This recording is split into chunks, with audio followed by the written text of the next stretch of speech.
Hello and welcome to Big Orbit Games video. My name is Simon and today I'm going to be unboxing the new Magic the Gathering Duel deck Blessed vs Cursed.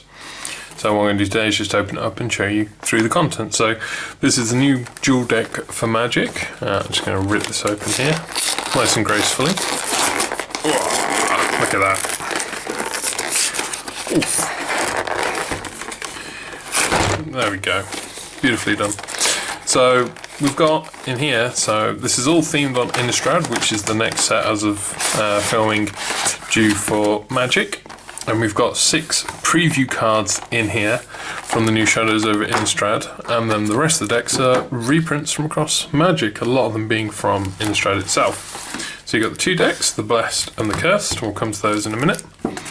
You also get the 2 spin down dice in there as well, which have the Planeswalker logo on them. So no specific dual deck or set logos. And then if I lift that up, we also get in here 2 cobble boxes, which you can use to keep the decks in. Useful. We have a rules reference card, so if you're new to playing Magic and you've started with the dual deck, you've got a nice reference card there to use. You also get a leaflet inside, which folds out into something much bigger, which explains 2 different things. The first one is sort of like just a little story about the set, about the dual deck, so what's going on. And then on the other side, we have a lot more. So first we get the list of all the cards in the deck, and then you get an explanation of the strategy and idea of how to play each of these decks. And I'll go through some of that as we look through the cards. However, this isn't an in-depth analysis of the decks themselves. I'm mostly just showing you what's in there. And you also get tokens, which is excellent. So like I said, most of these are just reprinted cards, but we've got the 6 preview cards. So if we start with the Cursed deck, Mindwreck Demon is a new card which will be in Shadows over Innistrad. I believe this is also being confirmed as an alternate art version, so that's nice. So it's a 4 mana 4/5 creature demon, so demon type. Funny enough, it's a Mindwreck Demon, so yep, demon. Flying and trample, and when it enters the battlefield, put the top 4 cards of your library into your graveyard. Now this is useful because of one of the new mechanics for Shadows over Innistrad, which is called Delirium. So at the beginning of your upkeep, you lose 4 life unless there are 4 or more card types among cards in your graveyard. So card types would be creature, enchantment, artifact, planeswalker, land. Yeah. So as long as you can get 4 different types in your graveyard, then you're safe from this Delirium. Some of the cards that have been spoiled so far for the set are more positive Delirium, so as long as you have 4 types you get a bonus. However, this one is punishing you if you try and play this out too early, which is what demons do. So yeah, this is a nice card to be able to play early, and it does try to set up its own Delirium to stop you from being hurt from it. But, you know, that's the cost and the risk you pay for having a 4/5 flying trample for 4 mana. So let's open up the deck itself. So it's in its little cellophane prison. I'll just rip through that. So I'm not going to spend a huge amount of time on every single card. A lot of these are reprints and you can find out what they are online. Just have a look through them just quickly here. So we have a Havengal Runebinder. So this exiles a creature card from your graveyard and puts a black zombie creature token into play, and a 1/1 counter on each zombie you control. So this is going to be good, preferably later game, but could also be useful early game just to get at least a zombie on the field. You're going to see a lot of graveyard interaction in here, by the way. Gravecrawler, this is excellent to see reprinted. It's a 1 mana 2/1, not great, and it can't block, but you can cast it from your graveyard as long as you control a zombie. Again, easily done to be able to get a zombie in this deck, and to be able to keep bringing Gravecrawler back. Also, for those of you worried about singles values, this is one of the more valuable cards in the set, next to Mindwreck and Geist of St. Draft. Harvester of Souls, it's a Death Touch Demon for 6 mana as a 5/5, and whenever a non-token creature dies you may draw a card, and there will be a lot of death between these 2 decks. So for the Bloodline, so exile target creature and all of the creatures of the same name as that one, and then you can also flash it back from the graveyard. Use of your opponent, for example the Blessed deck has been putting a lot of tokens into play. Unbreathing Horde, enters the battlefield with a 1/1 counter on it for each other zombie you control and each zombie in your graveyard. And if it be dealt damage, prevent the damage, remove that many 1/1 counters from it. So this can come out very big later in the game and be quite a sizable creature for 3 mana. Digraph Ghoul, it's a zombie, 2/2, and enters the battlefield tap because zombies are slow. 1/1 zombie for 2, but it has Undying, so when it dies it comes back with a 1/1 counter on it. And you get 2 of those. We have a Screeching Scab. When it enters the battlefield, put the top 2 cards of your library into your graveyard. And we have 3 of those, sorry. We have a Tooth Collector. When it enters the battlefield, target creature an opponent controls gets -1/-1 till end of turn. Good for killing off some of the weenies. And then it also has Delirium. So at the beginning of each opponent's upkeep, if there are 4 or more card types among cards in your graveyard, target creature that player controls gets -1/-1 till end of turn. So like I said at the beginning, the Delirium isn't always negative. That was probably just mostly because it was a demon. Most of the Deliriums we've seen have been a positive reaction to having that. So that's also one of your Shadows over Innistrad early spoilers, by the way. We have Scrapskin Drake. It's a flying creature, but it can block only creatures with flying, so it can't block on the ground. This is useful because the other deck does have a lot of flying. Ghoul Razor, when it enters the battlefield, return a zombie card at random from graveyard to hand, and we get 2 of those in there. Stitched Drake. There's an additional cost to cast it. Exile a creature card from your graveyard. So it's 3 mana, 3/4 with flying, good for blocking and being potentially aggressive with it. Downside is it may, if you're unlucky, switch off your Delirium. But you're likely to have quite a few creatures hit the graveyard. Digraph Captain, this was a great guy back in the day. Death Touch, as the other zombies you control get +1/+1. And whenever another zombie you control dies, target opponent loses a life, so you don't even mind losing all of your zombies. Abattoir Ghoul, first strike, and whenever a creature dealt damage by him dies, you gain life equal to that creature's toughness, which is a slightly grim prospect if you think about it too much, but as a 3/2 with first strike, he's likely to be killing a lot of stuff and getting that life. Driver of the Dead, when he dies, return target creature card with converted mana cost 2 or less from the graveyard to the battlefield. Simple resurrection. Falconmeath Noble, whenever it's flying and whenever it or another creature dies, target player loses life and you gain a life. This is good to help sustain you, to keep you going and functioning if you have been put on a bit of a back foot. Makeshift Mauler, you have to exile a creature card from your graveyard. Restless Scabs, again, exile a creature card from your graveyard but with Undying. Appetite for Brains, target opponent reveals his or her hand, you choose a card from it with converted mana cost 4 or greater and exile that card. So, sort of like a duress effect. Good for weakening your opponent's hand. Human Frailty, so destroy target human creature. Good against the Blessed deck. Cobbled Wings, a quick creature gains flying. Again, this is just in here to help against its opposing deck. Return target non-land permanent to its owner's hand, and that player discards a card if you control a zombie. Good for getting rid of something like, say, a Champion of Parish that happens to become quite strong. Victim of Night, destroy target non-vampire, non-werewolf, non-zombie, so anything that's not in this deck basically. Tribute to Hunger, target opponent sacks creature and you gain life equal to its toughness. Very good card. Food and Alchemy, look at the top 4 cards of your library, put one of them into your hand and the rest into your graveyard with flashback. Each player sacks 2 creatures. You can see this is very themed on your graveyard. Returns a creature card from graveyard to the battlefield, but it has sacrifice. However, sacrifice 3 creatures. That's a very steep cost and probably only worth it if you've got zombie tokens out to pay for it. Moan of the Unhallowed, put 2/2 black zombie creature tokens onto the battlefield. Like I said, unless you have zombie tokens.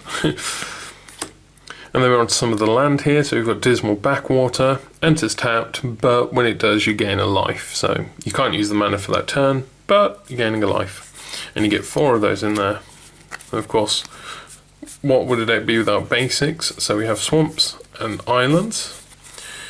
And then lastly, we have the tokens, so human, spirit, and zombie. So this should be all you need for these, and they've got the normal magic backs. They're not double-sided like we've seen in some of the commander decks.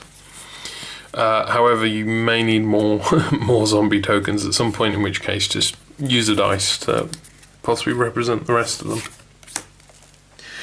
So that's the cursed deck. Like I said, lots of focus on the graveyard and killing.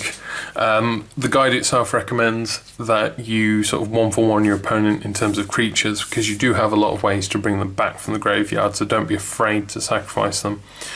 And because of stuff like Delirium and Flashback, it's usually it's not that disadvantageous for you to actually lose creatures in one-on-one fights, which with the strength of some of these guys, it's possible you might. So, oh man. Onto the Blessed deck, we have Geist of St. Traff. So this guy has been a staple in Modern in certain decks for a while. If you're not sure, look it up. But he's fantastic. 3 mana, he's a 2/2. It's a legendary creature, so you only want one of these on the field anyway, because you can have one. He's hexproof, which is already amazing. But also, when he attacks, you get a 4/4 white angel with flying as a token on the battlefield, also tapped and attacking, and then it disappears at the end of combat. So you get to gain an angel tapped and attacking just because he attacked as well. Now he's only a 2/2, so he is a little bit weak, but with hexproof, your opponent's not going to be able to kill him using direct kill spells, but also this deck does have sacrifice effects, so be careful of that. But yes, Geist is a fantastic card. So I'm just going to move these over slightly. So looking at the deck itself, we get a Champion of the Parish. So he's a 1/1/1. That seems a bit weak. However, whenever another human enters the field under your control, put a 1/1 counter on him. So if you can get this guy in your opening hand, play him out, turn 1, he's going to become absolutely huge towards the mid to late game. Dearly Departed, so this is 6 mana for 5/5, it's flying, and as long as it's in your graveyard, each human creature you control on the battlefield with an additional 1 enters the battlefield with an additional 1/1 counter on it. So it's 6 mana, so it's a bit late game to be playing it. But if your opponents force you to discard it or some other effects cause it to go into your graveyard, that's early enough in the game, that's brilliant. Another one of the preview cards is Eerie Interlude. So 3 mana instant, exile any number of target creatures you control. Return those cards to the battlefield under their owner's control at the beginning of the next end step. So this is good at what they call flickering or flickering your creatures in and out of the battlefield. You can use this, say your opponent casts a mass board wipe, destroy your creatures. Use Eerie Interlude to exile all of your creatures, and then whilst the big explosion resolves, they're all nice and safe tucked away in exile, and then they come back at the end, at the next end step. Very good card. I can see this being used a lot in things like Commander and stuff. Increasing Devotion, put 5 1/1 white human creature tokens onto the battlefield. If this was cast from the graveyard, put 10 of them onto the battlefield instead. So it costs 5 normally, flashback is 9, so this is a late game, get yourself an army of 1/1 tokens. Captain of the Mists, whenever another human enters the battlefield under your control, untap him, and then you can pay 2 and tap to tap or untap target permanent. So you can use this defensively or offensively to tap down your opponent's creatures to ease the way for attacking, or use it to untap your own creatures for say for attacking purposes or defending. Cathedral Sanctifier, when it enters the battlefield, gain 3 life, so you get one of those in there. Now that's useful because, as the guide suggests, early on you might want to just let your opponent hit you and take the damage, and just sort of like use your life, as it says, as a resource, because you want to sort of get your field into a decent state, get lots of creatures on the board before you start committing yourself to the attack. So early game, don't worry about taking damage, you do have ways to recover your life. Doom Traveller, when it dies, put a 1/1 white spirit token onto the battlefield, so it's effectively 1 mana for 2 1/1s, which is cool. Nephalia Smuggler, 1 mana, it's a 1/1. 4 and tap, exile another target creature you control, then return that card to the battlefield under your control. Again, more ways to sort of flick your creatures in and out. You can use it defensively or offensively, so say block one of your opponent's creatures, pay 4, tap and exile that blocker, and then it will come back and it will keep it safe from actually taking combat damage. 2 mana for a 2/2, and then you can pay 3 to give him first strike until end of turn. Good in the mid to late game. Topplegeist, so it's a 1 mana, 1/1. Flying, when it enters the battlefield, it tap target creature and opponent controls. Good for opening the way up. Also has Delirium. At the beginning of each opponent's upkeep, if there are 4 or more card types among cards in your graveyard, tap target creature that player controls. So more tapping down. This is a very white idea of, rather than removing your opponent's creature, you just tap them. Just keeps them down for a turn or two once you tap them down. And you get 2 of those in there. We have Thraben Heretic. I just need to remember this artwork being the game day, Matt. It's 2 mana for a 2/2, and you can tap and exile target creature card from a graveyard. Very good against the Cursed deck. That you can use this to remove some of your opponent's cards that might try and return, like a Gravecrawler, for example. Out of Cathar, when it dies, put a 1/1 counter on target creature you control. If it's a human, put 2 instead. And most of the cards in here are human, so we get 2 of those. Village Bellringer. It's a 3 mana, 1/4 with flash, so you can play this at any time you can cast an instant. When it enters the battlefield, untap all creatures you control. Defensive, completely. Swing out an attack, then on your opponent's turn, when you get to combat, flash this in, untap everything, and you can defend with them. Nice surprise. Tandem Lookout, 3 mana for 2/1. It's Soul Bond, so you can pair this creature with another unpaired creature when either enters the battlefield. They both remain paired for as long as you control both of them. This is also where the flickering effects come in, because when they come back into play, you can bond them with someone else. As long as it's paired with another creature, each of them have, whenever the creature deals damage to an opponent, draw a card. So early game, you could just pair it up with a little 1/1 human or something. Late game, you could then pair it up with a big flying creature. Like this, Chapelgeist, 3 mana for 2/3 with flying. Or this one, Emancipation Angel, 3 mana for 3/3. Flying, it's an angel, so it should be flying. When it enters the battlefield, return a permanent you control to its owner's hand. Usually you end up bouncing like a land or something back to your hand. With the Fiend Hunter, when it enters the battlefield, exile another target creature. When it leaves the field, though, return the exiled card to the battlefield under its owner's control. So it will temporarily seal something away unless your opponent either manages to kill it or you flicker it out yourself, but then you can target something else to remove instead. Slayer of the Wicked is 4 mana 3/2. And when it enters the battlefield, you may destroy target vampire, werewolf, or zombie. That's just mean. We have a Towergeist, 4 mana 2/2, flying. When it enters the battlefield, look at the top 2 cards of your library and put one of them into your hand and the other into your graveyard. This could be used for getting what you need into your hand, or just to get your Delirium sorted. Mistraven, 4 mana for 2/2, flying, and when it enters the field, return target creatures to its owner's hand. 5 mana for a 2/5 Spectral Gate Guards. This is another Soul Bonder, and as long as they're paired, both creatures gain Vigilance. So more of the defensive aspect. Griff Guard is a 5 mana 3/2 with flying, and when it enters the field, draw a card. Nice and simple. Gold Knight Redeemer is a 6 mana 4/4 angel with flying, and when it enters the battlefield, gain 2 life for each other creature you control. So as I said towards the start of this deck, don't be afraid to take some damage early game, and not to defend yourself very early on, and that life you've lost can be regained, as is seen here. Voice of the Provinces is a 6 mana 3/3 flyer, which when it enters the battlefield, put a 1/1 white human token onto the battlefield. So it's effectively 6 mana for 2 creatures. Sharpened Pitchfork is an equipment for 2 mana. They gain first strike when it's equipped, and if it's a human, it also gets 1/1, which, funny enough, most of the cards in Blessed are human. Bonds of Faith, I like this one. 2 mana, it's an enchantment aura. You enchant a creature, say a Mindrak Demon. It gets +2/+2 as long as it's human. Also, you can use it on yourself, remember. But otherwise, it can't attack or block. So, this is never a dud card in your hand. You can use it either to power up one of your own guys, or use it to shut down one of your opponents. Gather the Townsfolk is a 2 mana sorcery to put more humans into play, 2 1/1s. Or if you've got 5 life or less, put 5 into the battlefield instead. Now don't let yourself get purposely, go down to 5 life just to be able to get the bonus if you can't recover from it.